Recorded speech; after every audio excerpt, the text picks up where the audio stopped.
amafaranga yaramaze gutoza cyane muri Mairie abari bamaze kuriha amafaranga caba anka aconte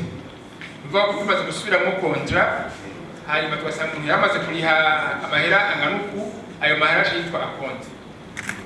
tuyafatira ko kuyo tumwishuza mutaranya na rumwe nawe acariha Mairie kuva birarane mu kwezi kwindwi kuno munsi acabana yari rero gushika mwakuri tugatu bifata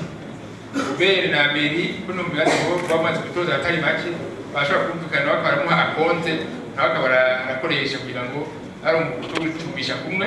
mbere yuko duheze tugasubiramo aya amasezerano mashasha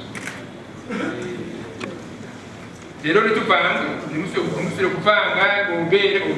yanisha ku ruhande ibyo yasinyishije nesubiremo ibyo twasinye kuva mu kwezi kwindwi gushika no munsi twabisubiyemo byose ubwo dushira mu ngiro ingingo nshasha y'ibwirizwa rigenga amafaranga ya leta yasubiwemo mu kwezi kwa mbere. Iyo ngingo rero ivuga yuko dufatira ku biciro